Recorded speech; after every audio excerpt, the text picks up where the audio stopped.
রংপুরের জনপ্রিয় ইসলামী বক্তা আবু তোহা মোহাম্মদ আদনান ও তার স্ত্রী সাবিকুন নাহারকে ঘিরে সামাজিক যোগাযোগ মাধ্যমে নতুন নতুন বিতর্ক সৃষ্টি হয়েছে। ঘটনার সূত্রপাত সাবিকুন নাহারের একটি ফেসবুক পোস্ট থেকে, যেখানে তিনি স্বামীর বিরুদ্ধে কিছু অভিযোগ তুলেছেন। পরে সেই পোস্ট ঘিরে শুরু হয় সামাজিক মাধ্যম জুড়ে তীব্র আলোচনা ও সমালোচনা। 4 দিন পর সোমবার আবু তোহা নিজেই একটি বিস্তারিত ফেসবুক পোস্টে পুরো ঘটনার ব্যাখ্যা সহকারে দেন, স্ত্রীকে ক্ষমা করেন এবং নিজের অবস্থান স্পষ্ট করেন। আবু তোহার বক্তব্যের মূল পয়েন্টগুলো নিয়ে আলোচনা করছি। 1. স্ত্রীর পোস্ট নিয়ে ব্যাখ্যা। স্ত্রী সাবিকুন নাহার নিজের ফেসবুকে 2টি পোস্ট দেন। একটি ছিল ভুল বোঝাবুঝি থেকে, অন্যটি ছিল ইসরা বা সংশোধনের উদ্দেশ্যে। তিনি বলেন, হ্যাঁ, সে ভুল করেছে, ভুল বুঝেছে এবং অনুতপ্ত হয়েছে, ক্ষমা চেয়েছে, আমি তাকে ক্ষমা করে দিয়েছি। এরপর তিনি বলেন, যদি তুমি ইমাম হাসানের করতালের মতো হতে, আমি তাও তোমাকে ক্ষমা করে দিতাম। 2. সংসার জীবনে টানাপোড়েন। আবু তোহা স্বীকার করেছেন, গত 4 বছরের সংসার জীবনে তারা অনেক কষ্ট, দ্বন্দ্ব, ভুল বোঝাবুঝির মধ্য দিয়ে গেছেন। অনেক সময় বিচ্ছেদ বা দ্বিতীয় বিবাহের কথাও এসেছে। তবে তিনি মনে করেন, তার গুম হওয়ার 7 দিনে স্ত্রীর যে অবদান ছিল সমস্ত কিছু ভুলের ঊর্ধ্বে। সেই 7 দিনে সে একাই আল্লাহর দিনের জন্য পাহাড়ের মতো লড়েছে। এই দেশে এমন নারী আর জন্মায়নি। 3. স্ত্রীকে অপবাদ না দিতে অনুরোধ। তোহা আহ্বান জানান, আল্লাহর ওয়াস্তে কেউ আমার স্ত্রীকে কটু কথা বলবে না, আমাকে বলুন, আমি তো অভ্যস্ত।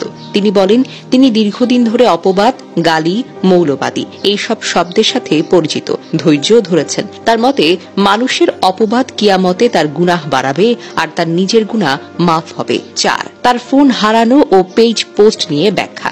অনেকে ভেবেছিল তার স্ত্রীর পেজটা হ্যাক হয়েছে, কিন্তু তোহা বলেন, পেজ হ্যাক নয়, আমার ফোনটা হারিয়েছে। তিনি বলেন, আমার ফোন ও সিমটা অফ, তবে অফিসের ল্যাপটপ থেকেও পেজে পোস্ট করা যায়, তাই মিসিং পোস্ট দেওয়া কোনো সমস্যার কথা নয়। 5. মিক্সিং ও দাওয়া প্রতিষ্ঠান নিয়ে বিতর্ক।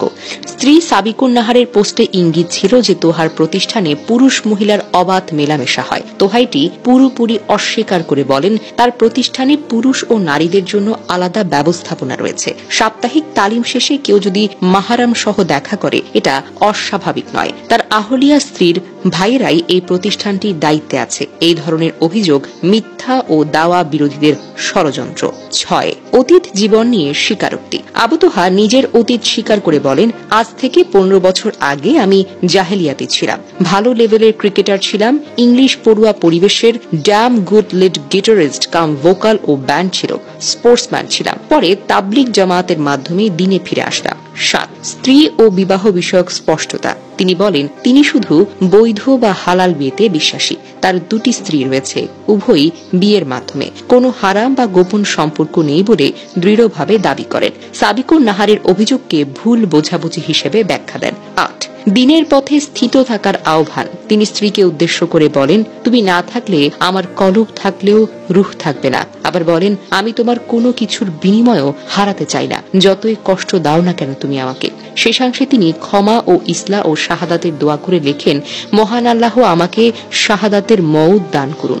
এই ঘটনার মাধ্যমে দেখা যায়, একজন জনপ্রিয় ইসলামী বক্তার পারিবারিক বিষয় সোশ্যাল মিডিয়ায় প্রকাশিত হয়ে জনসমালোচনার জন্ম দিয়েছে।